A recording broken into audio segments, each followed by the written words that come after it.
പ്രിയമുള്ളവരെ, സഭയിൽ വിശ്വാസ ജീവിതം നയിക്കാൻ നമുക്ക് ലഭിച്ച വലിയ അനുഗ്രഹത്തെ ഓർത്ത് ദൈവത്തിന് നന്ദി പറയാം. പരിശുദ്ധ അമ്മയോടൊപ്പം നമ്മുടെ സഭാജീവിതത്തെ ബലപ്പെടുത്തുന്ന ഈ നാളുകളിൽ പ്രതികാമണ്ണം നമുക്ക് പ്രാർത്ഥനയിലായിരിക്കാം. ഇന്നേ ദിവസം ദൈവവചനത്തിലൂടെ ഞങ്ങളെ കൂടുതൽ ബലപ്പെടുത്തണമേ, സഭാജീവിതത്തെ കൂടുതൽ ബലപ്പെടുത്തണമേ എന്ന് നമുക്ക് പ്രാർത്ഥിക്കാം. കർത്താവായ ഈശോയെ, അങ്ങയുടെ വചനങ്ങളാൽ ഞങ്ങളെ അങ്ങ് നിറയ്ക്കണമേ എന്ന് പ്രാർത്ഥിക്കുന്നു. ഞങ്ങൾക്ക് ദാനമായി ലഭിച്ച വിശ്വാസത്തെ ഓർത്ത് നന്ദി പറയുന്നു. ഞങ്ങളുടെ കുടുംബങ്ങളെ ഓർത്ത് നന്ദി പറയുന്നു. വിശ്വാസത്തിൻ്റെ ബാലപാഠങ്ങൾ പഠിക്കാൻ അങ്ങ് ഞങ്ങൾക്ക് തന്ന കുടുംബം എന്ന ഗാർഹിക സഭയെ ഓർത്ത് ഞങ്ങൾ അങ്ങയെ സ്തുതിക്കുന്നു. പരിശുദ്ധ അമ്മേ, സഭയുടെ അമ്മേ, ഞങ്ങളുടെ കുടുംബങ്ങളുടെ അമ്മേ, പ്രത്യേകമാവണ്ണം ഗാർഹിക സഭയ്ക്ക് വേണ്ടി, ലോകം മുഴുവനുമുള്ള കുടുംബങ്ങൾക്ക് വേണ്ടി മാതാവ് പ്രത്യേകം പ്രാർത്ഥിക്കണമേ. പിതാവിൻ്റെയും പുത്രൻ്റെയും പരിശുദ്ധാത്മാവിൻ്റെയും നാമത്തിൽ ആമേൻ. പ്രിയമുള്ളവരെ, രണ്ടാം വത്തിക്കാൻ കൗൺസിൽ നമുക്കറിയാം, സഭയുടെ ചരിത്രത്തിലെ സുപ്രധാന നാഴികക്കല്ലായിരുന്നല്ലോ രണ്ടാം വത്തിക്കാൻ കൗൺസിൽ. രണ്ടാം വത്തിക്കാൻ കൗൺസിലിൽ രൂപപ്പെട്ട പ്രമാണരേഖകളിൽ ജനതകളുടെ പ്രകാശം എന്ന പ്രമാണ രേഖയിലാണ് ഗാർഹിക സഭയെക്കുറിച്ച് വളരെ കൃത്യമായ നിർവചനങ്ങളും ഒക്കെ നമുക്ക് ലഭിച്ചത്. രണ്ടാം വത്തിക്കാൻ കൗൺസിലിൽ ജനതകളുടെ പ്രകാശം എന്ന ഈ പ്രമാണരേഖയിലൂടെയാണ്. എന്തുകൊണ്ടാണ് വീടുകളെ ഗാർഹിക സഭ എന്ന് കൗൺസിൽ വിളിച്ചത്? വളരെ വ്യക്തമായിട്ട് അതിന് ഉത്തരം പറയുന്നുണ്ട്. മറ്റൊന്നുമല്ല, വിശ്വാസത്തിൻ്റെ ബാലപാഠം ഒരു വ്യക്തി പഠിക്കുന്നത് വീടുകളിൽ നിന്നാണ്. വിശ്വാസത്തിൻ്റെ ബാലപാഠം ഒരു വ്യക്തി സ്വീകരിക്കുന്നത് വീടിൻ്റെ ആ കൊച്ചു ഭിത്തിക്കിടയിൽ നിന്നാണ്. അതുകൊണ്ടാണ് രണ്ടാം വത്തിക്കാൻ കൗൺസിൽ നമ്മുടെ വീടുകളെ വിളിച്ചത് ഇത് ഗാർഹിക സഭയാണ്. ഇത് വെറുതെ വീടുകളല്ല, ഇത് സഭയാണ്, ഗാർഹിക സഭയാണ്. അതുകൊണ്ട് തന്നെ പ്രിയപ്പെട്ടവരെ, ഇന്ന് നാം ചിന്തിക്കുന്നത് ഗാർഹിക സഭയായ നമ്മുടെ വീടുകൾ പരിശുദ്ധ അമ്മയായ പരിശുദ്ധ മറിയത്തിൻ്റെ പ്രത്യേകമായ സഹായത്താൽ നമ്മുടെ ഗാർഹിക സഭയാകുന്ന വീടുകൾ എങ്ങനെ നമുക്ക് ശക്തിയുള്ളതാക്കാം. നമുക്കറിയാമല്ലോ, എല്ലാ ആക്രമണങ്ങളും ആദ്യം എത്തുന്നത് വീടുകളിലേക്കാണ്. ഏത് ആക്രമണവും ആദ്യം എത്തുന്നത് വീടിൻ്റെ സമാധാനം തകർക്കുക, വീട് ഛിന്ന ഭിന്നമാക്കുക, വീടിൻ്റെ വിശ്വാസം നഷ്ടപ്പെടുത്തുക, വീടിനെ അകത്തെ ഐക്യം നഷ്ടപ്പെടുത്തുക. എല്ലാ ആക്രമണങ്ങളും വീടിനകത്തേക്കാണ്. നോക്കൂ, ചരിത്രത്തിൽ ആദ്യത്തെ വീട്, വിശുദ്ധ ഗ്രന്ഥം അവതരിപ്പിക്കുന്ന വീട് നോക്കൂ. ഉൽപ്പത്തി പുസ്തകത്തിലെ ആദ്യത്തെ വീട് എന്നെ ഐശ്വര്യമുള്ള വീടായിട്ടാണ് അതിനെ അവതരിപ്പിക്കുന്നത്. എന്നെ കൂട്ടായ്മയുള്ള വീടായിട്ടാണ് അതിനെ അവതരിപ്പിക്കുന്നത്. എന്നെ പ്രസരിപ്പുള്ള വീടായിട്ടാണ് അതിനെ അവതരിപ്പിക്കുന്നത്. എന്നെ ചൈതന്യമുള്ള വീടാണത്. അതുകൊണ്ടാണ് നമ്മൾ പലവട്ടം കേട്ടിട്ടുള്ള വചനം, ആദ്യത്തെ പുരുഷൻ, ആദ്യത്തെ ഭർത്താവ്, ആദ്യത്തെ ഭാര്യയുടെ മുഖത്ത് നോക്കി പറയുന്നു, ഇതാ ഇവൾ എൻ്റെ അസ്ഥിയുടെ അസ്ഥി, മാംസത്തിൻ്റെ മാംസം, നരനിൽ നിന്നെടുക്കപ്പെട്ടത് കൊണ്ട് ഇവൾ നാരി എന്ന് വിളിക്കപ്പെടും. അവർ നഗ്നരായിരുന്നിട്ടും അവർക്ക് ലജ്ജ തോന്നുന്നില്ല. എന്ത് ഐശ്വര്യം, എന്ത് കൂട്ടായ്മ, എന്ത് സമാധാനം, എന്ത് സ്നേഹമുള്ള തീഷ്ണതയുള്ള വീട്. പക്ഷേ ശത്രുവിൻ്റെ ആദ്യത്തെ അറ്റാക്ക് ഈ വീടിനെതിരെയാണ്. അവരെ ഛിന്ന ഭിന്നമാക്കണം, അവരുടെ ഐശ്വര്യം തകർക്കണം. വീടിനകത്തെ ഐശ്വര്യം തകർത്താൽ ശത്രുവിനറിയാം സഭയെ തകർക്കാം. വീടിനകത്തെ സ്നേഹ ചൈതന്യവും കൂട്ടായ്മയും തകർത്താൽ ശത്രുവിനറിയാം സമൂഹത്തെ തകർക്കാം. അതുകൊണ്ട് പ്രിയപ്പെട്ടവരെ, ആദ്യത്തെ അറ്റാക്ക് വീടിന്മേലാണ്. അവനതിൽ വിജയിക്കുകയും ചെയ്തു. ആ വീട് തകർത്ത് തരിപ്പണമാക്കി അതിൻ്റെ മേൽ നൃത്തമാടി അവൻ.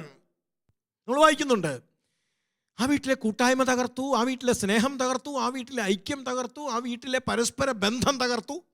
അവസാനം ഭർത്താവും ഭാര്യയും പരസ്പരം ഭിന്നിച്ചു കഴിയുന്ന, പരസ്പരം ലജ്ജ തോന്നി അകന്ന് ജീവിക്കുന്ന, വിരൽ ചൂണ്ടുന്ന, ഞാനല്ല കാരണം ഇവളാണ് കാരണം വിരൽ ചൂണ്ടുന്ന, കുറ്റപ്പെടുത്തുന്ന, പരസ്പരം പഴിചാരുന്ന.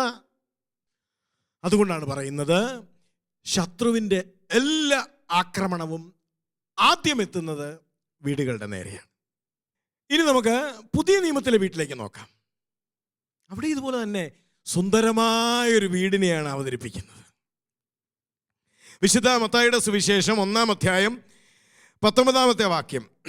അവളുടെ ഭർത്താവായ ജോസഫ് നീതിമാനാകയാലും അവളെ അപമാനിതയാക്കാൻ ഇഷ്ടപ്പെടായികയാലും അവളെ രഹസ്യമായി ഉപേക്ഷിക്കാൻ തീരുമാനിച്ചു. ഇതേക്കുറിച്ച് ആലോചിച്ചു കൊണ്ടിരിക്കെ കർത്താവിൻ്റെ ദൂതൻ സ്വപ്നത്തിൽ പ്രത്യക്ഷപ്പെട്ട് അവനോട് പറഞ്ഞു, ദാവീദിൻ്റെ പുത്രനായ ജോസഫ് മറിയത്തെ ഭാര്യയായി സ്വീകരിക്കാൻ ശങ്കിക്കേണ്ട. അവൾ ഗർഭം ധരിച്ചിരിക്കുന്നത് പരിശുദ്ധാത്മാവിൽ നിന്നാണ്. അവളൊരു പുത്രനെ പ്രസവിക്കും, നീ അവനെ യേശു എന്ന് പേരിടണം. അങ്ങനെ പറഞ്ഞ് അവസാനം 24-ാമത്തെ വാക്യത്തിൽ ജോസഫ് നിദ്രയിൽ നിന്നുണർന്ന് കർത്താവിൻ്റെ ദൂതൻ കൽപ്പിച്ചതനുസരിച്ച് പ്രവർത്തിച്ചു.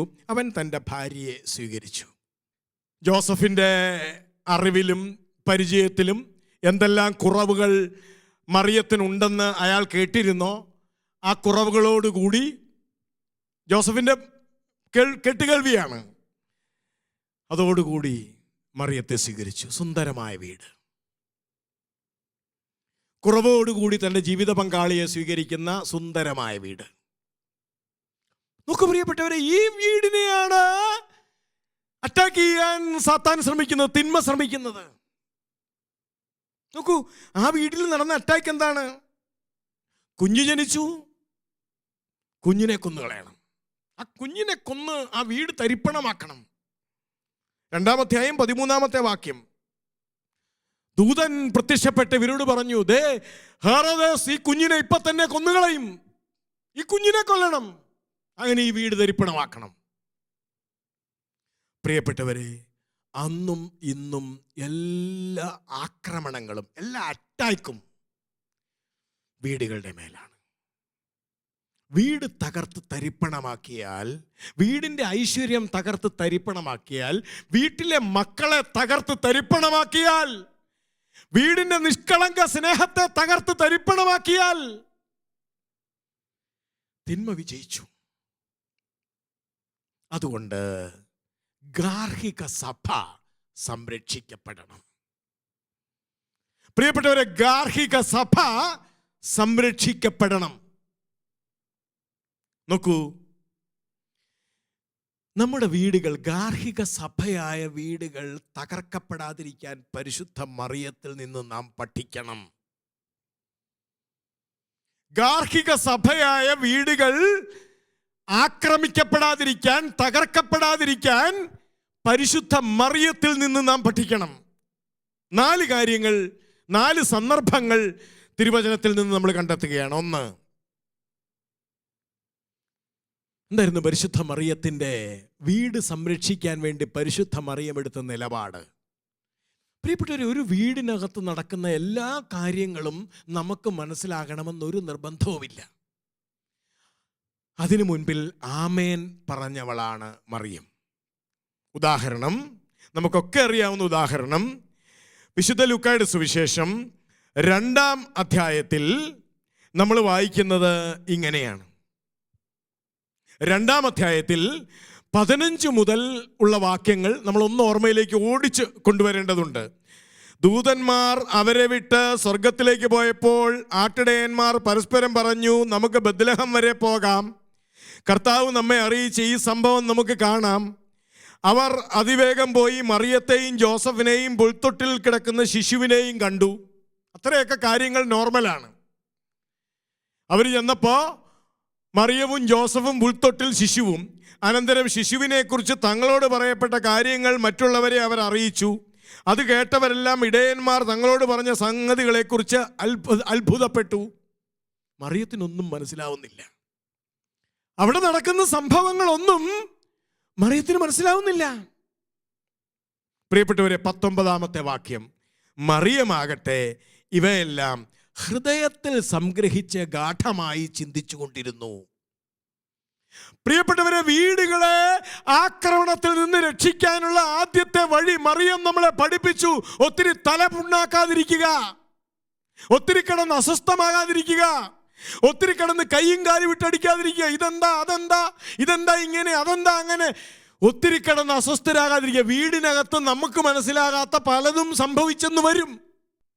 മറിയം തനിക്ക് മനസ്സിലാവാത്ത കാര്യങ്ങളെക്കുറിച്ച് ഒത്തിരി കിടന്ന് തല പുകച്ച് അസ്വസ്ഥതപ്പെട്ട് കയ്യും കാലും വിട്ടടിച്ച് ഒന്നുമില്ല. മറിയമാകട്ടെ ഇവയെല്ലാം ഹൃദയത്തിൽ സംഗ്രഹിച്ച് ഗാഢമായി ചിന്തിച്ചു കൊണ്ടിരുന്നു. പ്രിയപ്പെട്ടവരെ, ഇന്ന് വീടിനകം നേരിടുന്ന ഏറ്റവും വലിയൊരു കാര്യം ടെൻഷനാണ്. മാതാപിതാക്കൾക്ക് മക്കളെക്കുറിച്ച് ടെൻഷൻ, ഭാവിയെക്കുറിച്ച് ടെൻഷൻ, ചുറ്റുപാടുകളെക്കുറിച്ച് ടെൻഷൻ, ആകെ അസ്വസ്ഥതയാണ്. ഇനി വീടിനകത്ത് അവർക്ക് മനസ്സിലാവാത്തതാണ് ചിലപ്പോൾ സംഭവിക്കുന്നത്. ആഗ്രഹിക്കുന്നത് പോലെ അല്ല കാര്യങ്ങൾ നടക്കുന്നത്. ആകെ അസ്വസ്ഥരാണ്.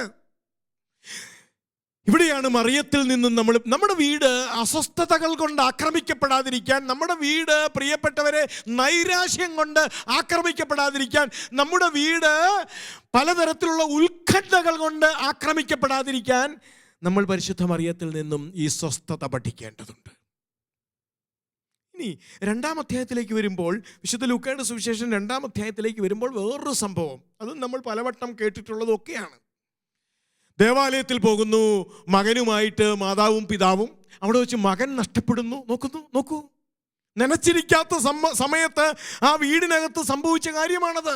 മകൻ നഷ്ടപ്പെടുന്നു. അന്വേഷണം, ഉത്കണ്ഠ, വെപ്രാളം, ഇതൊക്കെ ആ വീടിനകത്ത് സംഭവിച്ചു. അവസാനം മകനെ തപ്പിപ്പോകുന്നു, കണ്ടുകിട്ടുന്നു.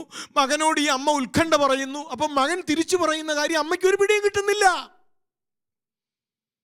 ഞാനും നിന്റെ പിതാവും എത്ര ഉത്കണ്ഠയോടെയാണ് നിന്നെ അന്വേഷിച്ചത് എന്ന് അമ്മ മകനോട് പറയുമ്പോൾ മകൻ പറയുന്നത്, ഞാൻ എൻ്റെ പിതാവിൻ്റെ കാര്യങ്ങളിൽ വ്യാപൃതനായിരിക്കണമെന്ന് നിങ്ങൾക്കറിഞ്ഞുകൂടെ?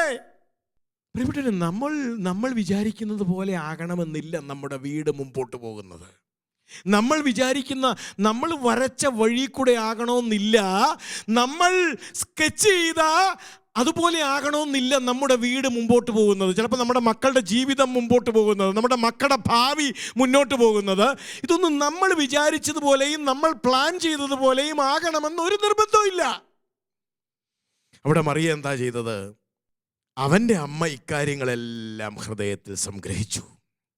ലൂക്കാ സുവിശേഷം 2-ാം അധ്യായത്തിൻ്റെ 51-ാമത്തെ തിരുവചനം അവസാനിപ്പിക്കുന്ന ഇങ്ങനെ പറഞ്ഞോണ്ടാ, ഇതൊന്നും ഈ പാവപ്പെട്ട സ്ത്രീക്ക് മനസ്സിലാവാത്ത ചില കാര്യങ്ങൾ ആ വീട്ടിൽ സംഭവിച്ചപ്പോൾ അവിടെ കിടന്ന് അസ്വസ്ഥതപ്പെട്ട് തലയടിച്ച് കരഞ്ഞ് നിലവിളിച്ച് ഉത്കണ്ഠപ്പെട്ട് വിഷമിച്ച് പരാതി പറഞ്ഞ് സങ്കടപ്പെട്ട് ഇല്ല, അവൻ്റെ അമ്മ ഈ കാര്യങ്ങളെല്ലാം ഹൃദയത്തിൽ സംഗ്രഹിച്ചു. അതുകൊണ്ട് പ്രിയപ്പെട്ടവരെ, ഈ കാലഘട്ടത്തിൽ നമ്മുടെ വീട് ആക്രമിക്കപ്പെടുന്ന ഏറ്റവും വലിയ ശത്രുവാണ് ഉത്കണ്ഠ, വെപ്രാളം. ഇതൊക്കെ നമ്മുടെ വീടിനെ ആക്രമിക്കുന്ന കാര്യങ്ങളാണ്. അപ്പോൾ പിന്നെ പരാതി പറയുന്നു, വിരൽ ചൂണ്ടുന്നു, നീയാ കാരണം, ഞാനാ കാരണം, നീ പറഞ്ഞത് കൊണ്ട് കേട്ടത് കൊണ്ട് ഇങ്ങനെ സംഭവിച്ച്, ഇങ്ങനെ എന്തെല്ലാം പറയാം. ഇവിടെയാണ് മറിയത്തിൽ നിന്ന് നമ്മൾ പഠിക്കേണ്ടത്. നമ്മുടെ വീടുകളെ ഉത്കണ്ഠയുടെ അടിമത്തത്തിൽപ്പെട്ട് ബന്ധങ്ങൾ തകർത്ത് പറഞ്ഞ വാക്കുകൾ തിരിച്ചെടുക്കാൻ പറ്റുമോ? ഉത്കണ്ഠ മൂത്ത് ഭർത്താവിനോട് പറഞ്ഞ വാക്ക്, അല്ലെങ്കിൽ മക്കളോട് പറഞ്ഞ വാക്ക്, മാതാപിതാക്കളോട് പറഞ്ഞ വാക്ക് തിരിച്ചെടുക്കാൻ പറ്റുമോ? ബന്ധങ്ങൾ തകർന്നു തരിപ്പണമായി. ഇവിടെയാണ് മറിയത്തിൽ നിന്ന് നമ്മൾ ഈ ശാന്തത പഠിക്കേണ്ടത്. 2-ാമത്തേത്, പ്രിയപ്പെട്ടവരെ, വിശുദ്ധ മത്തായിയുടെ സുവിശേഷം 1-ാം അധ്യായത്തിൻ്റെ 20-ാമത്തെ വാക്യം ആ വീട് വളരെ ശ്രദ്ധേയമായൊരു കാര്യം ചെയ്തു. 1:20 സാഹചര്യം നമുക്കറിയാം. ജോസഫ് വിവാഹം നിശ്ചയിച്ചു മറിയവുമായിട്ട്. അപ്പോഴാണ് ഒരുമിച്ച് താമസിക്കുന്നതിന് മുമ്പേ മറിയം ഗർഭിണിയാണ് എന്നുള്ള വിവരം ജോസഫിൻ്റെ കാതുകളിൽ എത്തുന്നു. അതാണ് സംഭവം. അവൻ ഇതേക്കുറിച്ച് ആലോചിച്ചു കൊണ്ടിരിക്കെ, വിശുദ്ധ മത്തായി സുവിശേഷം 1-ാം അധ്യായത്തിൻ്റെ 20-ാമത്തെ വാക്യം, അവൻ ഇതേക്കുറിച്ച് ആലോചിച്ചു കൊണ്ടിരിക്കെ കർത്താവിൻ്റെ ദൂതൻ സ്വപ്നത്തിൽ പ്രത്യക്ഷപ്പെട്ട് അവനോട് പറഞ്ഞു, ദാവീദിന്റെ പുത്രനായ ജോസഫ് മറിയത്തെ ഭാര്യയായി സ്വീകരിക്കാൻ ശങ്കിക്കേണ്ട. പ്രിയപ്പെട്ടവരെ, സ്വാഭാവികമായും ഏത് വീട്ടിലും ഉണ്ടാകുന്ന ചില പ്രശ്നങ്ങളുണ്ട്. നമ്മൾ അസ്വസ്ഥതപ്പെടുന്നു, നമ്മൾ പരവേശപ്പെടുന്നു, നമ്മൾ വെപ്രാളപ്പെടുന്നു, നമ്മൾ ഉത്കണ്ഠപ്പെടുന്നു, നമ്മൾ ചിന്താകുലരാകുന്നു. പക്ഷേ ഇതിനകത്ത് ഈ വീട് ചെയ്ത എന്താണെന്നറിയാമോ? അവർ കർത്താവിനോട് ആലോചന ചോദിച്ചു. ഈ വീട് ചെയ്ത അങ്ങനെ നോക്കൂ, അവൻ ഇതേക്കുറിച്ച് ആലോചിച്ചു കൊണ്ടിരിക്കേ എന്ന് പറഞ്ഞാൽ അതിൻ്റെ അർത്ഥം, പ്രിയപ്പെട്ടവരെ, അവൻ വെപ്രാളപ്പെട്ടുകൊണ്ടിരിക്കുക, പരവേശപ്പെട്ടുകൊണ്ടിരിക്കുക എന്നല്ല. അവൻ ഇതേക്കുറിച്ച് ആലോചന ചോദിക്കുന്നത് അവൻ്റെ നാഥനായ കർത്താവിനോടാണ്. അവൻ ഇതേക്കുറിച്ച് ആലോചന ചോദിക്കുന്നത്. നമ്മുടെ വീട്ടിലൊരു പ്രതിസന്ധി ഉണ്ടായാൽ നമ്മൾ ആദ്യം ആലോചന ചോദിക്കേണ്ടത് വീടിൻ്റെ നാഥനായ കർത്താവിനോടാണ്. പ്രിയപ്പെട്ടവരെ, ആ വീട്, മറിയത്തിൻ്റെയും ജോസഫിൻ്റെയും വീട് നമുക്ക് തരുന്ന മാതൃക ഇതാണ്. ഈ ആലോചന ചോദിക്കൽ കർത്താവിനോടാണ്. അപ്പൊ കർത്താവ് പറഞ്ഞു ജോസഫിനോട്, ജോസഫേ, മറിയത്തെ നിന്റെ ഭാര്യയായി സ്വീകരിക്കാൻ നീ ശങ്കിക്കേണ്ട. അവൾ ഗർഭം ധരിച്ചിരിക്കുന്നത് പരിശുദ്ധാത്മാവിൽ നിന്നാണ്. അതുകൊണ്ട് എന്തു പറ്റി പ്രിയപ്പെട്ടവരെ? 24-ാമത്തെ വാക്യം, ജോസഫ് നിദ്രയിൽ നിന്നുണർന്ന് കർത്താവിൻ്റെ ദൂതൻ കൽപ്പിച്ചതുപോലെ പ്രവർത്തിച്ചു, മറിയത്തെ സ്വന്തം ഭാര്യയായി സ്വീകരിച്ചു. തീർന്നു, കേസ് തീർന്നു, പ്രശ്നം തീർന്നു. കർത്താവ് പറയുന്നത് ശ്രദ്ധിക്കുന്ന വീടുകൾ. നമ്മുടെ വീട്ടിലൊരു പ്രയാസം ഉണ്ടാകുമ്പോൾ, ഒരു പ്രതിസന്ധി ഉണ്ടാകുമ്പോൾ ആദ്യം നാം ചെവി കൊടുക്കേണ്ടത് കർത്താവിലേക്കാണ്. കർത്താവേ, ഞാനിപ്പോൾ എന്താണ് ചെയ്യേണ്ടത്? കർത്താവേ, ഇതിൻ്റെ അർത്ഥം എന്താണ്? കർത്താവേ, ഇതിൻ്റെ ഉത്തരം എന്താണ്? കർത്താവിനോട് ചോദിക്കണം. കർത്താവ് സംസാരിക്കും. ജോസഫിനോട്, ജോസഫിന്റെ വീടിനെ കുറിച്ച് കർത്താവ് സംസാരിച്ചെങ്കിൽ എന്തുകൊണ്ട് നിങ്ങളോടും എന്നോടും നമ്മുടെ വീടിനെ കുറിച്ച് കർത്താവ് സംസാരിക്കാതിരിക്കുമോ? സംസാരിക്കും. അപ്പോൾ രണ്ടാമത്തേത്, കർത്താവിനോട് ആലോചന ചോദിക്കുന്ന കുടുംബം. ജോസഫിൻ്റെയും മറിയത്തിൻ്റെയും വീടിൻ്റെ പ്രത്യേകത അതാണ്, കർത്താവിനോട് ആലോചന ചോദിക്കുന്ന കുടുംബം. 3, വിശുദ്ധ മത്തായിയുടെ സുവിശേഷത്തിൽ തന്നെ 2-ാം അധ്യായത്തിൻ്റെ 14-ാമത്തെ വാക്യം, 13-ാമത്തെ വാക്യം നമ്മൾ അല്പം മുമ്പ് പറഞ്ഞു. ശിശുവിനെ വധിക്കാൻ ഹെറോദേസ് പുറപ്പെട്ടു കഴിഞ്ഞു എന്ന് അവർക്ക് അറിയിപ്പ് കിട്ടി. 14-ാമത്തെ വാക്യം, അവൻ ഉണർന്ന്, നോക്കണം, അവൻ ഉണർന്ന്, വളരെ പ്രധാനപ്പെട്ട വാക്യമാണത്. അവൻ ഉണർന്ന് ശിശുവിനെയും അമ്മയെയും കൂട്ടി ആ രാത്രി തന്നെ, ഒട്ടും താമസിച്ചില്ല, നാളെ ആവട്ടെ എന്ന് വെച്ചില്ല, മറ്റന്നാളാവട്ടെ എന്ന് വെച്ചില്ല, പിന്നെ ആവട്ടെ എന്ന് വെച്ചില്ല, ആ രാത്രി തന്നെ ഈജിപ്തിലേക്ക് പോയി. നോക്കണം, ആ രാത്രിയിൽ റിസ്ക് എടുക്കുവാണ്. കർത്താവിൻ്റെ വാക്കുകൾക്കനുസരിച്ച് ആ രാത്രിയിൽ ത്യാഗം എടുക്കുവാണ്. നേരം വെളുക്കട്ടെ എന്ന് വെച്ചില്ല. നേരം വെളുക്കട്ടെ എന്ന് വെച്ചാൽ വീട് ആക്രമിക്കപ്പെടും, കൊച്ചാക്രമിക്കപ്പെടും. പ്രിയപ്പെട്ടവരെ, നമ്മുടെ വീടുകൾക്ക് ഇന്ന് ഇതുപോലെ ചില ത്യാഗങ്ങൾ ഏറ്റെടുക്കാൻ നമ്മുടെ വീടുകൾക്ക് സാധിക്കണമെന്ന് ഈ വീട് നോക്കൂ. മറിയം ഗർഭാരിഷ്ടതകൾ ഉള്ള വ്യക്തിയാണ്. മറിയം കുഞ്ഞുണ്ടായിട്ട് അധികം ദിവസങ്ങളായില്ല. ആ രാത്രി പ്രിയപ്പെട്ടവരെ, ഈ ഗർഭാരിഷ്ടതകൾ നേടുന്ന ഈ സ്ത്രീ, ഈ അമ്മ മൈലുകൾ പോവുകയാണ്, ത്യാഗമെടുക്കുകയാണ് ആ വീടിന് വേണ്ടി. അമ്മ അവളുടെ കഷ്ടപ്പാടോ അവളുടെ അനാരോഗ്യമോ ഇതൊന്നും അല്ല നോക്കുന്നത്. കർത്താവ് ആഗ്രഹിക്കുന്ന ത്യാഗം വീടിന് വേണ്ടി ഏറ്റെടുക്കുകയാണ്. തന്നെ മറന്നുകൊണ്ട്, തൻ്റെ ആരോഗ്യം നോക്കാതെ, തൻ്റെ ശരീരം നോക്കാതെ, തൻ്റെ ഭാവി നോക്കാതെ, തന്നെ മറന്നുകൊണ്ട് വീടിന് വേണ്ടി അധ്വാനിക്കുന്ന, വീടിൻ്റെ വളർച്ചയ്ക്ക് വേണ്ടി അധ്വാനിക്കുന്ന അമ്മ മറിയം. പ്രിയപ്പെട്ടവരെ, 3-ാമത്തെ കാര്യം അപ്പം അതാണ്. നമ്മുടെ വീടുകളുടെ സുരക്ഷിതത്വത്തിന് വേണ്ടി, നമ്മുടെ വീടുകളുടെ സംരക്ഷണത്തിന് വേണ്ടി എന്ത് ത്യാഗവും ഏറ്റെടുക്കുക. പരാതിയില്ലാതെ, പരിഭവമില്ലാതെ. അത് നാളെ മറ്റന്നാളെന്നല്ല, ഇന്ന് ഏറ്റെടുക്കേണ്ട ത്യാഗമാണെങ്കിൽ ഇന്ന് ഏറ്റെടുക്കുക. വീടുകൾക്ക് അത്ര വീടുകൾക്ക് വേണ്ടി അത്ര ത്യാഗം ചെയ്യണമെന്ന് പരിശുദ്ധ മറിയം നമ്മളെ ബോധിപ്പിക്കുന്നുണ്ട്. ഗാർഹിക സഭയാണിത്. അത് തകർക്കപ്പെടാനുള്ള സാധ്യതയുണ്ട്. അതിനെ തകർക്കാൻ വേണ്ടി തിന്മ കച്ചകെട്ടി ഇറങ്ങിയിട്ടുണ്ട്. ഗാർഹിക സഭയാകുന്ന വീടിനെ തകർത്ത് തരിപ്പണമാക്കി അമ്മാനമാടാൻ തിന്മ സകല പദ്ധതികളും ആസൂത്രണം ചെയ്ത് ഇറങ്ങിയിട്ടുണ്ട്. അതുകൊണ്ട് അമാന്തിക്കരുത്. ഇന്ന് തന്നെ. ഇതാണ് മറിയം ഗാർഹിക സഭയ്ക്ക് വേണ്ടി എടുത്ത സ്റ്റെപ്പ്. പ്രിയ മാതാപിതാക്കളെ, പ്രിയ കുടുംബനാഥന്മാരെ, കുടുംബനാഥകളെ, നമ്മുടെ വീട്, ഗാർഹിക സഭ അത് ആക്രമിക്കപ്പെടുന്നതിന് ഒരു നിമിഷം മുമ്പേ നമ്മൾ ദൈവത്തിൻ്റെ പദ്ധതി അനുസരിച്ച് പ്രവർത്തിക്കണം. ദൈവത്തെ കേൾക്കണം, കേട്ടിട്ട് അതിനനുസരിച്ച് ചുവട് വയ്ക്കണം. ഇല്ലെങ്കിൽ ആക്രമിക്കപ്പെടും. വീടിന് വേണ്ടി എന്ത് ത്യാഗവും ഏറ്റെടുക്കണം, ഇല്ലെങ്കിൽ ആക്രമിക്കപ്പെടും. പ്രിയപ്പെട്ടവരെ, പ്രത്യേകമാവണ്ണം ഈ കാലഘട്ടത്തിനൊരു പ്രത്യേകതയുണ്ട്. ഈ കാലഘട്ടത്തിന് ഒരു പ്രത്യേകതയുണ്ട്. അലസത ഏറെ നമ്മെ ഭരിക്കുന്ന ഒരു കാലഘട്ടത്തിലാണ് നമ്മൾ ജീവിക്കുന്നത്. നാളെ ആവട്ടെ, മറ്റന്നാളാവട്ടെ, പിന്നെ ആവട്ടെ, പിന്നീടാവട്ടെ, ഇങ്ങനെ ചിന്തിക്കുന്നതിന് ഒരു വിഷമവുമില്ലാത്തൊരു കാലഘട്ടത്തിലാണ് നമ്മൾ ജീവിക്കുന്നത്. നോക്കൂ, ആ രാത്രി അലസത മറിയത്തെ പിടികൂടിയിരുന്നെങ്കിലോ, ജോസഫിനെ പിടികൂടിയിരുന്നെങ്കിലോ എന്തായിരിക്കും ആ വീടിന്റെ ഭാവി? അതുകൊണ്ടാണ് തിരുവചനത്തിൽ നമ്മൾ വായിക്കുന്നത്, ആ രാത്രി തന്നെ ഇരുണ്ട് വെളുക്കട്ടെ എന്നവർ വെച്ചില്ലെന്ന്. അതുകൊണ്ട് പ്രിയപ്പെട്ടവരെ, നമ്മുടെ വീടുകളുടെ സുരക്ഷിതത്വത്തിന്റെ സംരക്ഷണത്തിന്റെ കാര്യത്തിൽ അലസത വെടിയാൻ മറിയം, ഗാർഹിക സഭയായ നമ്മുടെ വീടുകളെ സംരക്ഷിക്കാൻ ഈ മറിയം നമ്മളെ പ്രചോദിപ്പിക്കുന്നുണ്ട്. ആ രാത്രി തന്നെ വളരെ പ്രധാനപ്പെട്ട വാക്കാണത്. അതുകൊണ്ട് നമ്മുടെ വീടിൻ്റെ കാവൽക്കാർ നമ്മളാണ്. നാലാമത്തേത് വിശുദ്ധ മത്തായിയുടെ സുവിശേഷം 2-ാം അധ്യായത്തിന്റെ 19 മുതലുള്ള വാക്യങ്ങളാണ്. ഹെറോദേസിന്റെ മരണത്തിന് ശേഷം ഈജിപ്തിൽ വെച്ച് കർത്താവിന്റെ ദൂതൻ ജോസഫിന് സ്വപ്നത്തിൽ പ്രത്യക്ഷപ്പെട്ട് പറഞ്ഞു, എഴുന്നേറ്റ് ശിശുവിനെയും അമ്മയെയും കൂട്ടി ഇസ്രായേൽ ദേശത്തേക്ക് മടങ്ങുക. ശിശുവിനെ വധിക്കാൻ ശ്രമിച്ചവർ മരിച്ചു കഴിഞ്ഞു. തിരിച്ചു പോവാം. അവൻ എഴുന്നേറ്റ് ശിശുവിനെയും അമ്മയെയും കൂട്ടി ഇസ്രായേൽ ദേശത്തേക്ക് പുറപ്പെട്ടു. 22-ാമത്തെ വാക്യം, മകൻ അർക്കലാവോസ് ആണ് പിതാവായ ഹെറോദേസിന്റെ സ്ഥാനത്ത് യൂദായിൽ ഭരിക്കുന്നതെന്ന് കേട്ടപ്പോൾ അവിടേക്ക് പോകാൻ ജോസഫിന് ഭയമായി. ഇപ്പൊ ഹെറോദേസിന് പകരം അർക്കലാവോസ് ആണ് ഭരിക്കുന്നതെന്ന് കേട്ടപ്പം അങ്ങോട്ട് പോകാൻ ഭയമായി. സ്വപ്നത്തിൽ ലഭിച്ച മുന്നറിയിപ്പ് അനുസരിച്ച് അവൻ ഗലീലി പ്രദേശത്തേക്ക് പോയി. കണ്ടോ പ്രിയപ്പെട്ടവരെ, കർത്താവ് ആ വീടിനെ വഴിമാറ്റി വിടുകയാണ്. നോക്കണം, കുറെ നാളായിട്ട് ഹെറോദേസ് അവിടെ ഭരിക്കുന്നത് കൊണ്ട് ഹെറോദേസ് കുഞ്ഞിനെ കൊല്ലും എന്ന് പറഞ്ഞ് അവിടുന്ന് പറഞ്ഞു വിട്ടതാണ്.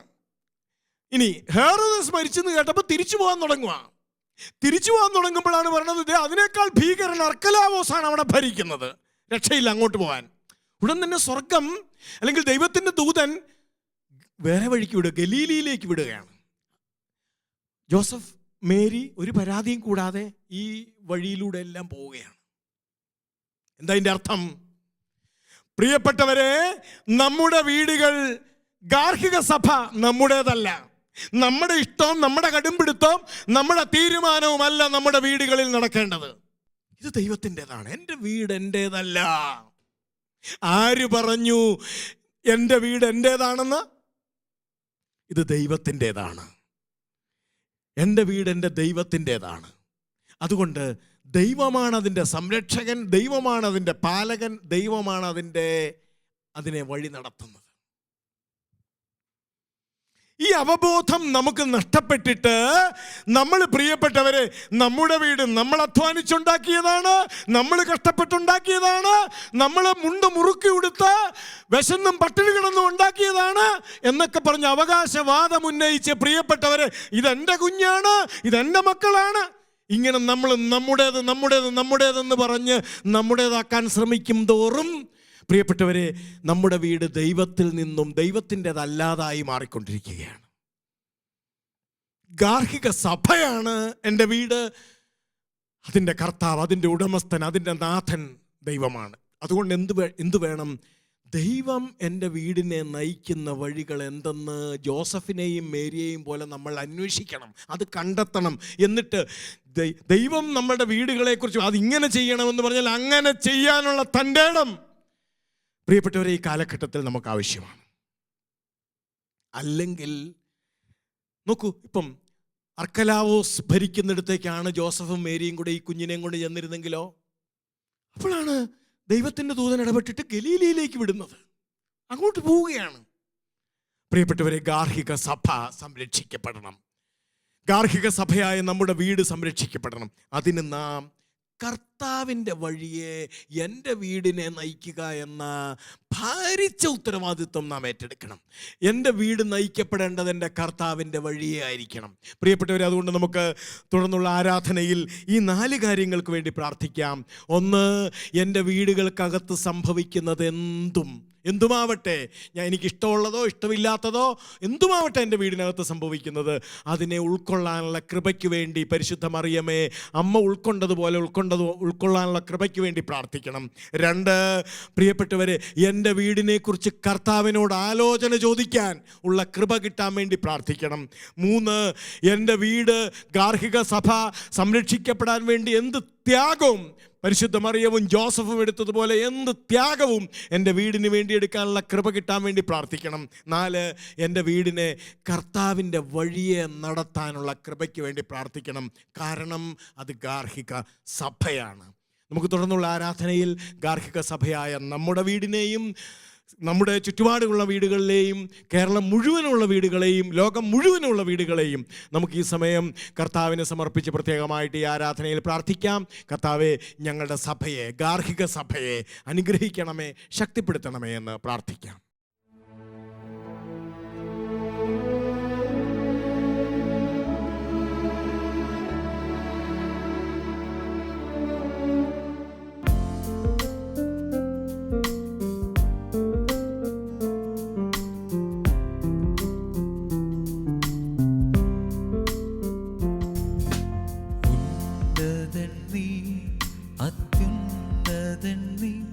അങ്ങേപ്പോലൊരു ദൈവമില്ല. ഉന്നതൻ നീ, അത്യുന്നതൻ നീ, അങ്ങേപ്പോലൊരു ദൈവമില്ല. അത്ഭുതവാൻ, അതിശയവാൻ, നീ മാത്രമെൻ ദൈവമെന്നും.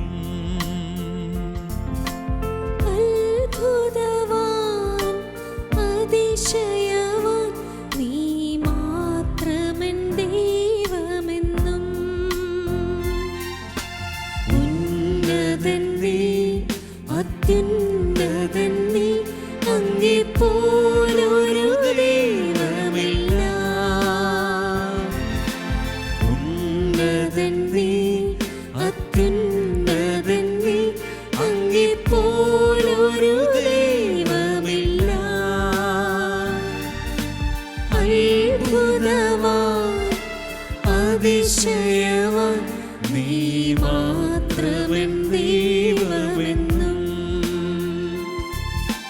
അത്ഭുതവാൻ, അതിശയവാൻ, നീ മാത്രമെൻ ദൈവമെന്നും.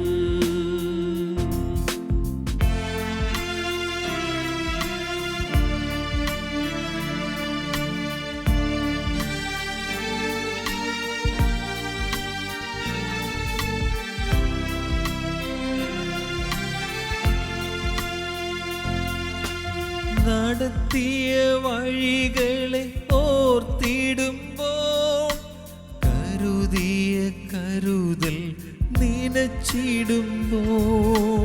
നടത്തിയ വഴികളെ ഓർത്തിടുമ്പോൾ, കരുതിയ കരുതൽ നനച്ചിടുമ്പോൾ. സ്തുതിക്കുവാനായിരം നാവ് പോരായേ, എങ്കിലുമാവോളം ഞാൻ പാടി സ്തുതിക്കും. സ്തുതിക്കുവാനായിരം നാവ് പോരായേ, എങ്കിലുമാവോളം ഞാൻ പാടി സ്തുതിക്കും. ഉന്നതൻ നീ, അത്യുന്നതൻ നീ, അങ്ങേപ്പോലൊരു ദൈവമില്ല. ഉന്നതൻ നീ, അത്യുന്നതൻ നീ, അങ്ങേപ്പോലൊരു ദൈവമില്ല.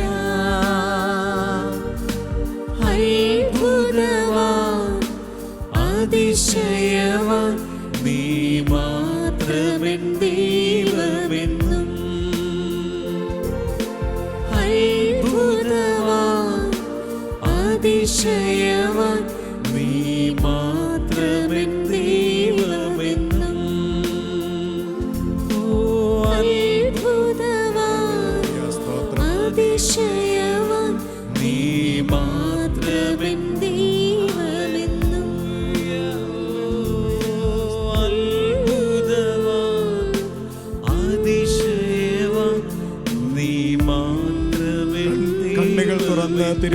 മുഖത്തേക്ക് നോക്കിക്കൊണ്ട് ഏറ്റുപാടാം.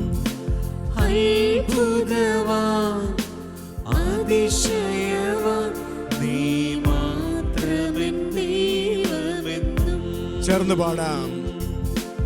അത്ഭുതവാൻ അതിശയവാൻ നീ മാത്രമെൻ ദൈവമെന്നും. അത്ഭുതവാൻ അതിശയവാൻ നീ മാത്രമെൻ ദൈവമെന്നും. പരിശുദ്ധ പരമദിവ്യകാരുണ്യേശോയ്ക്ക് സ്തുതിയും പുകഴ്ചയും ഉണ്ടായിരിക്കട്ടെ. ഞങ്ങളുടെ രക്ഷയായ പരിശുദ്ധ പരമദിവ്യകാരുണ്യേശോയ്ക്ക് സ്തുതിയും പുകഴ്ചയും ഉണ്ടായിരിക്കട്ടെ. ഞങ്ങളുടെ മേൽ സ്നേഹമായിരിക്കുന്ന പരിശുദ്ധ പരമദിവ്യകാരുണ്യേശോയ്ക്ക് സ്തുതിയും പുകഴ്ചയും ഉണ്ടായിരിക്കട്ടെ. കർത്താവായ ഈശോയെ, ഞങ്ങൾ അങ്ങേ ആരാധിക്കുന്നു. കർത്താവേ, ഇന്ന് ഞങ്ങൾ ഞങ്ങളുടെ കുടുംബങ്ങളാകുന്ന സഭയെ ഓർത്ത് അങ്ങേ ആരാധിക്കുന്നു. രണ്ടാം വത്തിക്കാൻ കൗൺസിൽ പ്രമാണരേഖകളിൽ കൗൺസിൽ പിതാക്കന്മാർ ഞങ്ങളുടെ കുടുംബങ്ങളെ വിളിച്ചല്ലോ ഗാർഹിക സഭയെന്ന്. കർത്താവേ, ഞങ്ങളുടെ കുടുംബങ്ങളാകുന്ന ഗാർഹിക സഭയെ ഓർത്താണ് ഞങ്ങൾ ഇന്ന് അങ്ങേ ആരാധിക്കുന്നത്. പക്ഷെ അങ്ങേക്കറിയാവല്ലോ ഒരു വീടിനെ, കാരണം അങ്ങ് വളർന്നത് വീട്ടിലാണ്. ഒരു വീടിന്റെ പരിമിതികളെല്ലാം അങ്ങ് അനുഭവിച്ചവനാണ്. ഒരു വീടിന്റെ സാധ്യതകളെല്ലാം അങ്ങ് തിരിച്ചറിഞ്ഞവനാണ്. ഒരു വീടിന്റെ നൊമ്പരങ്ങളെ, ഒരു വീടിന്റെ ഇല്ലായ്മകളെ ഇത്രത്തോളം അനുഭവിച്ച മറ്റൊരാളില്ല. ഒരു വീടിന്റെ ദാരിദ്ര്യത്തെ,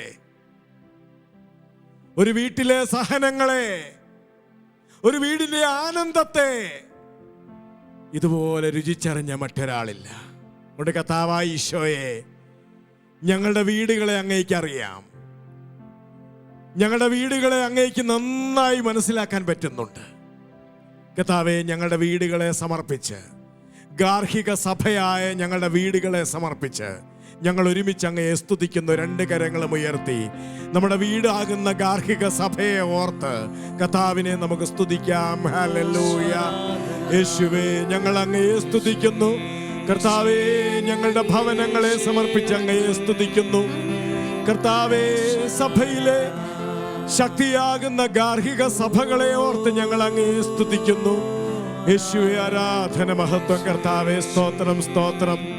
കർത്താവേ, ഞങ്ങളുടെ വീടുകളുടെ സാധ്യതകളെ ഓർത്ത് ഞങ്ങൾ അങ്ങയെ സ്തുതിക്കുന്നു. കർത്താവേ, ഞങ്ങളുടെ വീടുകൾക്കകത്തുള്ള എല്ലാ സന്തോഷങ്ങളെയും ഓർത്ത് ഞങ്ങൾ അങ്ങയെ ആരാധിക്കുന്നു. കർത്താവേ, ഞങ്ങളുടെ വീടിന്റെ പിരിമുറുക്കങ്ങളെ സമർപ്പിച്ച് അങ്ങയെ സ്തുതിക്കുന്നു. കർത്താവേ, ഞങ്ങളുടെ വീടിന്റെ ബലഹീനതകളെ സമർപ്പിച്ച് അങ്ങയെ ആരാധിക്കുന്നു. കർത്താവേ, ഞങ്ങളുടെ വീട് അനുഭവിക്കുന്ന പ്രതിസന്ധികളെ സമർപ്പിച്ച് അങ്ങയെ ആരാധിക്കുന്നു. കർത്താവേ, ഞങ്ങളുടെ വീട് ഞങ്ങൾക്ക് ചെയ്തു തന്ന എല്ലാ നന്മകളെയും ഓർത്ത് നന്ദി പറയുന്നു. ഞങ്ങളെ വളർത്തി വലുതാക്കിയ ഞങ്ങളുടെ വീടിനെ ഓർത്ത് ഞങ്ങൾ അങ്ങയെ സ്തുതിക്കുന്നു. കർത്താവേ, ഞങ്ങളെ വിശ്വാസത്തിൽ വളർത്തിയ ഞങ്ങളുടെ വീടിനെ ഓർത്ത് ഞങ്ങൾ അങ്ങയെ സ്തുതിക്കുന്നു. കർത്താവേ, സ്നേഹം കൊണ്ട് വീർപ്പ് മുട്ടിച്ച ഞങ്ങളുടെ ഭവനങ്ങളെ ഓർത്ത് ഞങ്ങൾ അങ്ങയെ സ്തുതിക്കുന്നു. ഓ കർത്താവേ, ഞങ്ങൾക്ക് വേണ്ടി ജീവിതം മാറ്റിവെച്ച ഞങ്ങളുടെ മാതാപിതാക്കളെ ഓർത്ത്, സഹോദരങ്ങളെ ഓർത്ത് ഞങ്ങൾ അങ്ങയെ സ്തുതിക്കുന്നു. ഞങ്ങളുടെ വീട്ടിൽ നിന്ന് ഞങ്ങൾക്ക് ലഭിച്ച എല്ലാ സ്നേഹാനുഭവങ്ങളെയും ഓർത്ത് ഞങ്ങൾ അങ്ങയെ സ്തുതിക്കുന്നു. ഗാർഹിക സഭയായ ഞങ്ങളുടെ ഭവനങ്ങളെ സമർപ്പിച്ച് സ്തുതിക്കുന്നു. യേശുവേ, ആരാധന, മഹത്വം. കർത്താവേ, നന്ദി. ദൈവമേ, നന്ദി. യേശുവേ, സ്തുതി. യേശുവേ, ആരാധന. Hallelujah, hallelujah, hallelujah. സ്തോത്രം. നന്ദി എൻ ദൈവമേ. ഹല്ലേലൂയ, സ്തോത്രം. യേശുപരാ. ഓ, സ്തോത്രം. നന്ദി, നന്ദി നന്ദി യേശുവേ. ദൈവമേ. നന്ദി എൻ യേശുപരാ. ആനന്ദത്തോടെ നമ്മുടെ വീടുകളെ ഓർത്ത് നന്ദി പറയാം. നന്ദി എൻ ദൈവമേ. യേശുപരാ. എത്ര വിശുദ്ധരെയാണ് നമ്മുടെ വീടുകൾ രൂപപ്പെടുത്തിയത്. നന്ദി എൻ ദൈവമേ, നന്ദി എൻ യേശുപരാ. സ്നേഹത്തിന്റെ കുത്തൊഴുക്ക് അനുഭവിച്ചില്ലേ വീടുകളിലൂടെ. നന്ദി എൻ ദൈവമേ, നന്ദി എൻ യേശുപരാ. കൊതിയോടെ കാത്തിരിക്കുന്ന മാതാപിതാക്കൾ, നന്ദി നന്ദി എൻ ദൈവമേ, നന്ദി എൻ യേശുപരാ.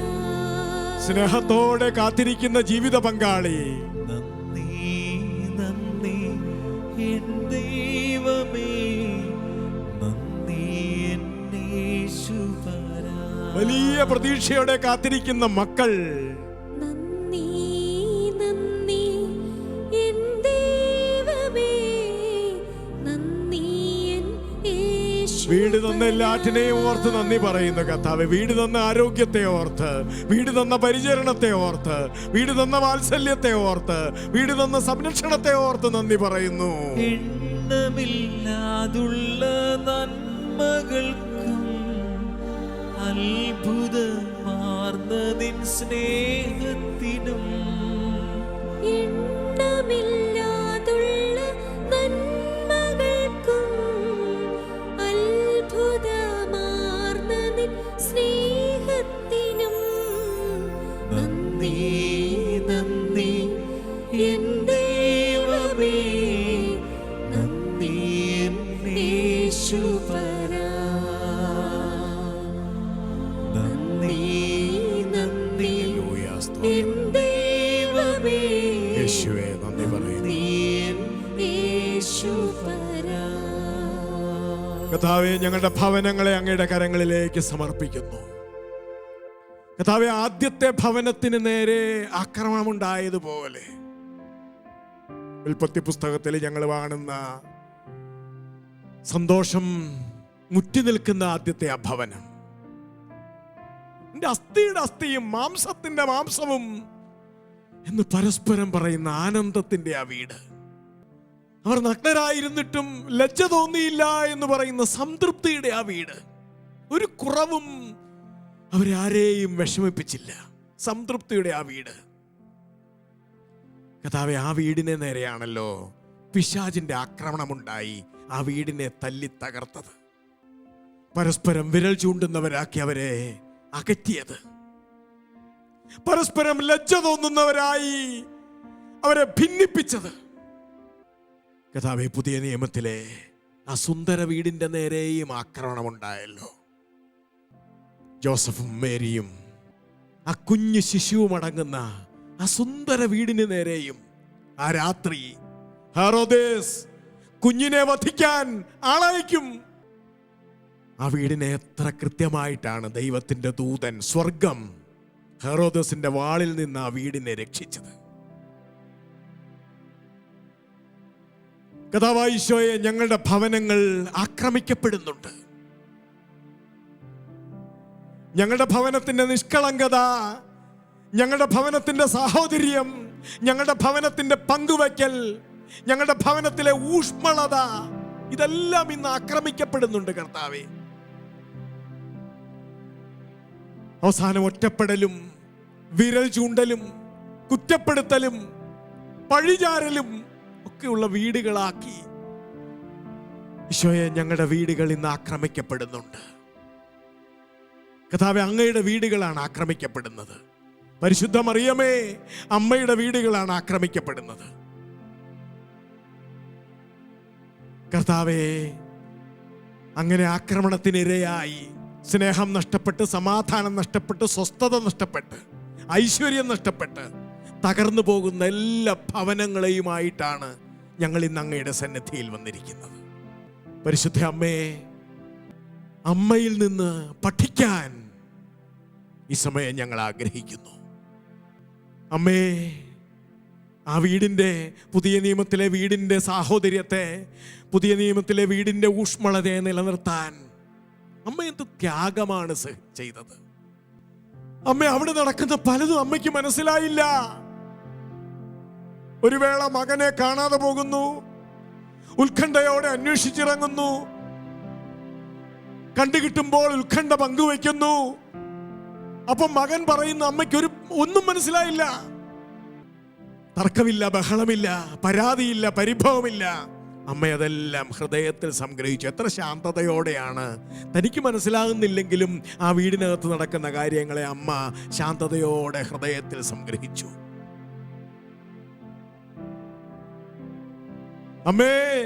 അമ്മയുടെ ഉദരത്തിൽ ജനിച്ചിരിക്കുന്നത് പരിശുദ്ധാത്മാവിൽ നിന്നുള്ള ശിശുവാണെന്ന് അമ്മയ്ക്കറിയാം, ദൈവപുത്രനാണെന്ന് അമ്മയ്ക്കറിയാം. എന്നിട്ടും ആ ശിശുവിന് ജനിക്കാൻ സത്രത്തിൽ ഇടം കിട്ടിയില്ല. എന്ത് പ്രതിസന്ധിയാണ് അമ്മ നേരിട്ടത്.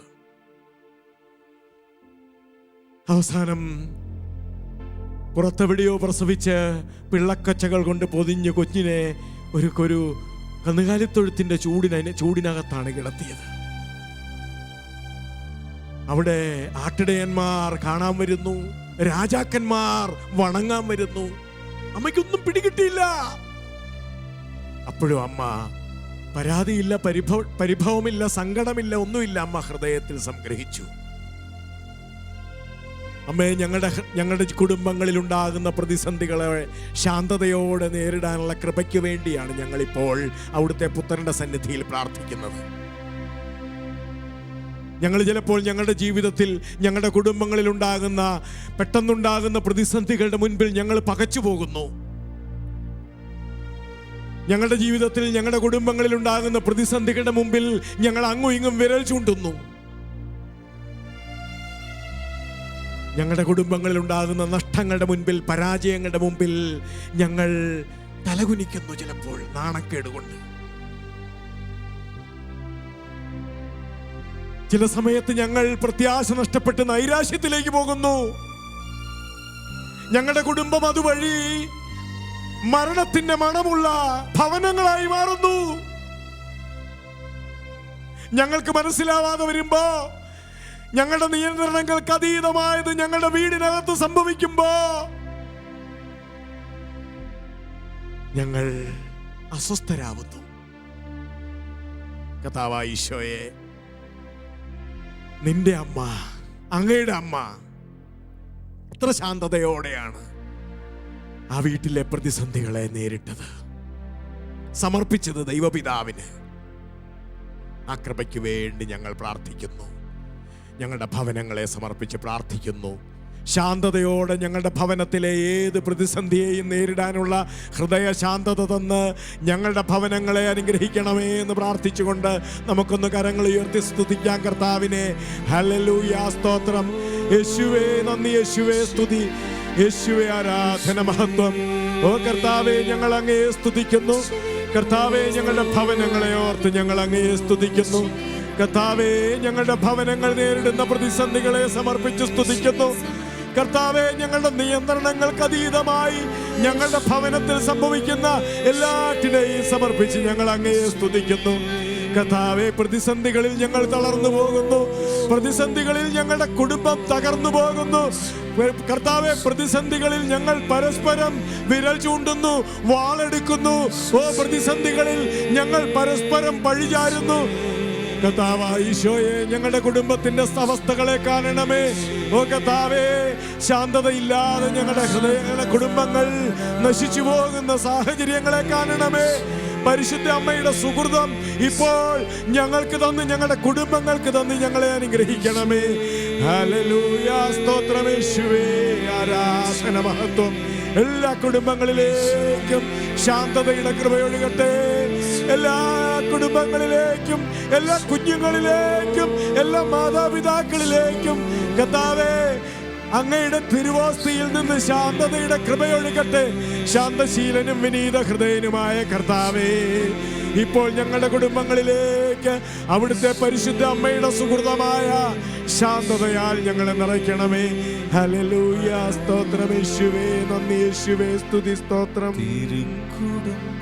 ഹല്ലേലൂയ, സ്തോത്രം ഈശോയെ, നന്ദി പറയാം.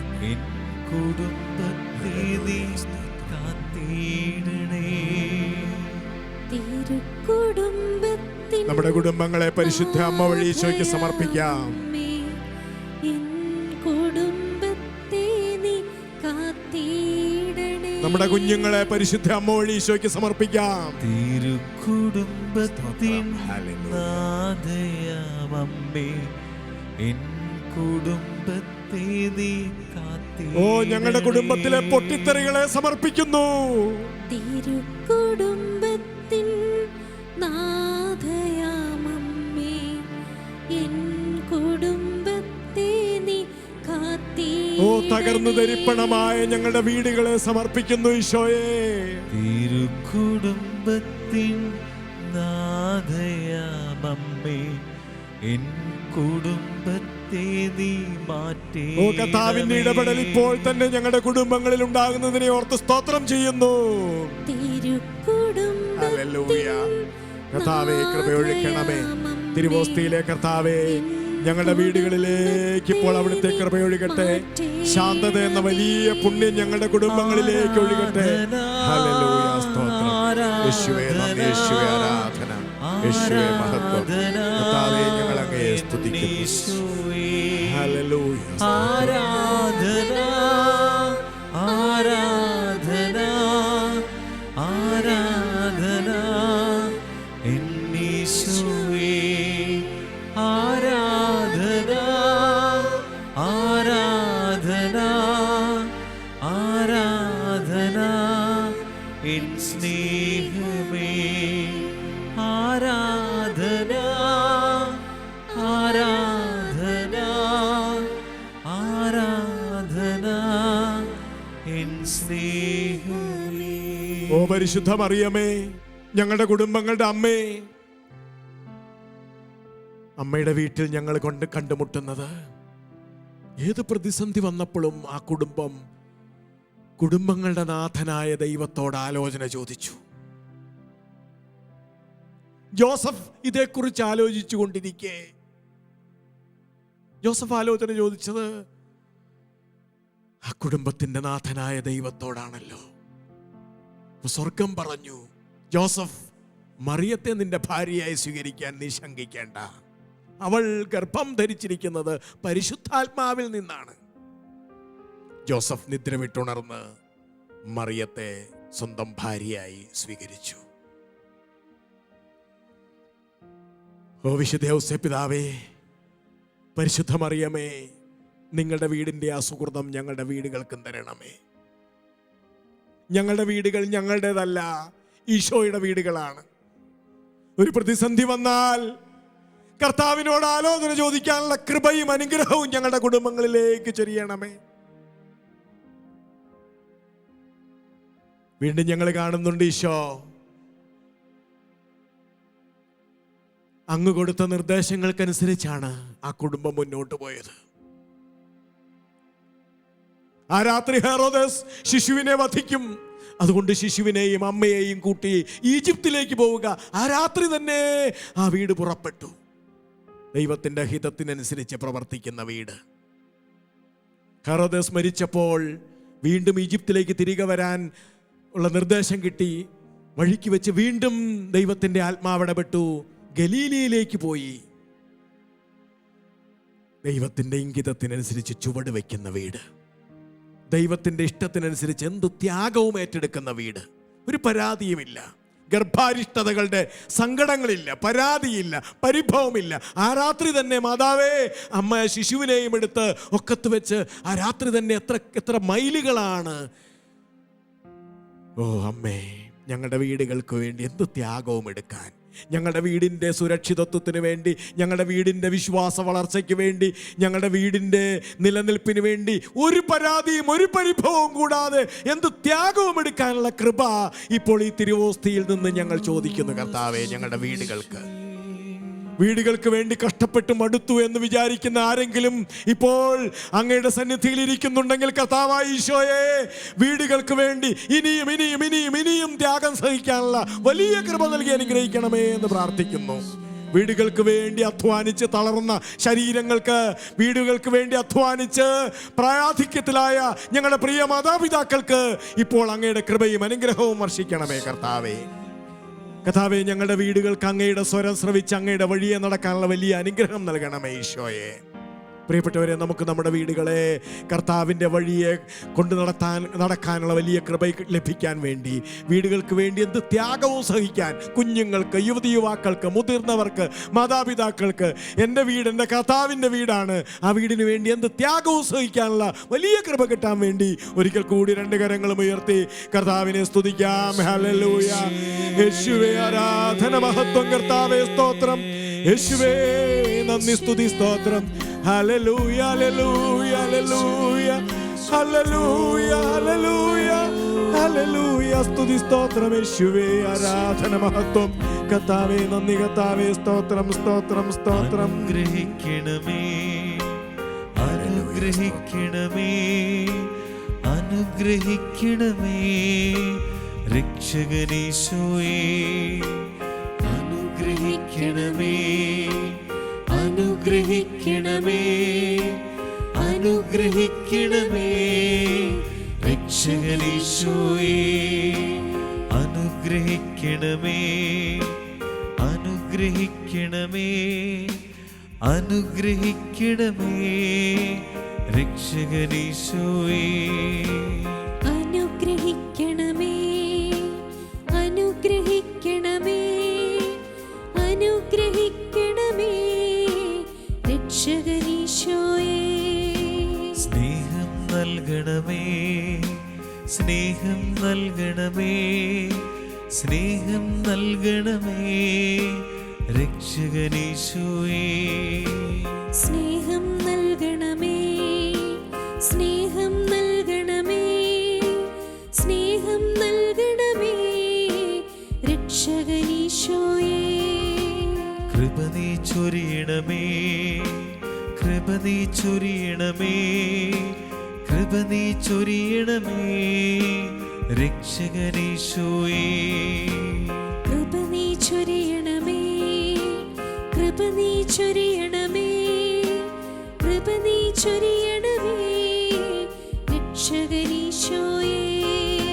ശാന്തി നിറയ്ക്കണമേ, ശാന്തി നിറയ്ക്കണമേ, ശാന്തി നിറയ്ക്കണമേ രക്ഷകനീശോയേ. ശാന്തി നിറയ്ക്കണമേ, ശാന്തി നിറയ്ക്കണമേ, ശാന്തി നിറയ്ക്കണമേ രക്ഷകനീശോയേ. അനുഗ്രഹിക്കണമേ, അനുഗ്രഹിക്കണമേ, അനുഗ്രഹിക്കണമേ രക്ഷകനീശോയേ. അനുഗ്രഹിക്കണമേ, അനുഗ്രഹിക്കണമേ, അനുഗ്രഹിക്കണമേ രക്ഷകനീശോയേ. അമ്മേ മാതാവേ നിൻ സുതനീശോയേ, എല്ലാം മറന്നു ഞങ്ങൾ ആരാധിക്കുന്നു. അമ്മേ മാതാവേ നിൻ സുതനീശോയേ, എല്ലാം മറന്നു ഞങ്ങൾ ആരാധിക്കുന്നു. ഹല്ലേലൂയ,